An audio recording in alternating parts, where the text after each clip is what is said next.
Welcome to Digimasters Shorts. We are your hosts, Adam Nagus and Carly Wilson, delivering the latest scoop from the digital realm. Starting Sunday, European Union citizens must be informed when they are interacting with artificial intelligence or viewing AI-generated or altered content. The requirement is part of the EU's Artificial Intelligence Act, designed to reduce deception and help people make informed choices. AI-generated advertisements, corporate social media posts, chatbots, complaint hotlines, and emotion monitoring call centres will require clear disclosure. Businesses must also identify commercial uses of AI, including appointment scheduling, correspondence, and contract negotiations. Companies that violate the rules could face fines of up to €15 million or 3% of their worldwide annual turnover, whichever is higher. The law also affects developers and companies using AI-powered recommendations or editing tools. Critics warn that excessive labels could create notification fatigue and make important disclosures easier to ignore. Implementation may be uneven because technical guidance remains incomplete and EU countries are still establishing enforcement systems. AI model providers have until December to add machine-readable labels to synthetic audio, images, video, and text. Anthropic has accused Chinese AI firm Alibaba of conducting a large-scale distillation attack against its Claude language model. The company says 25,000 fraudulent accounts generated approximately 28.8 million prompt response exchanges over 3 months. Anthropic estimates the activity may have extracted up to 57.6 billion tokens, equivalent to hundreds of thousands of books of digital information. The alleged operation focused on advanced capabilities including agentic reasoning, software engineering, and long-horizon tasks. Distillation is a legitimate technique when used with authorization, allowing knowledge from a larger model to improve a smaller one. Anthropic alleges Alibaba instead used automated accounts and geographically dispersed servers to mimic ordinary user behavior and evade detection.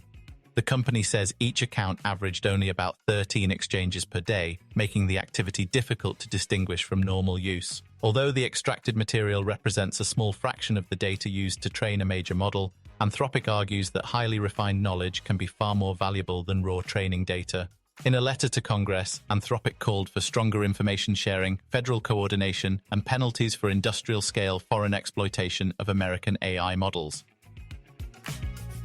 OpenAI says its unreleased Astra model has solved 10 long-standing problems in mathematics and theoretical computer science, each accompanied by a machine-checkable Lean 4 certificate.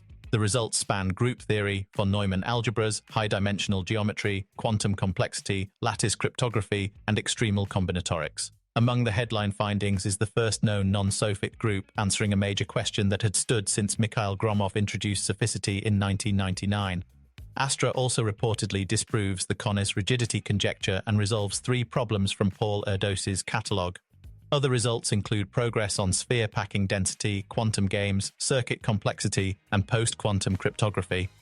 Unlike earlier AI mathematics claims, the proofs can be independently checked through Lean 4's trusted kernel, which delivers a binary result on whether each formal proof compiles. Mathematician Thomas Bloom, who previously exposed a false OpenAI claim involving Erdős problems, called the new work big news and rated it more significant than OpenAI's recent unit distance result. Experts caution that Lean verifies the formal theorem, but does not by itself establish that the theorem precisely matches the original informal problem. OpenAI says the work cost about $2,000 in computing resources, while acknowledging that Astra has not solved any of the 7 Millennium Prize problems and has no announced public release date. A Bloomberg investigation and separate Reuters reporting confirmed that Alibaba has a computing agreement supplying Moonshot AI with roughly 20,000 Nvidia chips. The infrastructure powered Moonshot's Kimi models, including Kimi K3, a 2.8 trillion parameter open weight system that has surpassed Alibaba's Qwen models on several benchmarks. The arrangement highlights Alibaba's unusual position as Moonshot investor, cloud provider, and competitor through its own artificial intelligence division. Alibaba disputed that it supplied H200 processors but did not deny the chip agreement or identify which Hopper generation hardware was provided. The disclosure raises export control questions because cloud rentals allow Chinese companies to access processors located in overseas data centers without directly importing the chips. US officials have also alleged, without publicly presenting evidence, that Moonshot accessed restricted Blackwell chips through Southeast Asia. The Bureau of Industry and Security recently tightened rules for future purchases through offshore subsidiaries, but allowed some existing data center deployments to continue.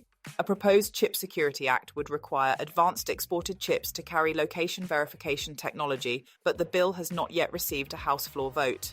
The case also raises data security concerns because Moonshot remains subject to Chinese intelligence and cybersecurity laws regardless of where its servers operate. For now, the legality of the Alibaba Moonshot arrangement remains unsettled, while Kimi K3 continues to demonstrate the capabilities enabled by the disputed supply chain. Thank you for listening to today's AI and Tech News Podcast summary. Please do leave us a comment, and for additional feedback, please email us at podcast@digimasters.co.uk. You can now follow us on Instagram and Threads by searching for @Digimaster Shorts or search for Digimasters on LinkedIn.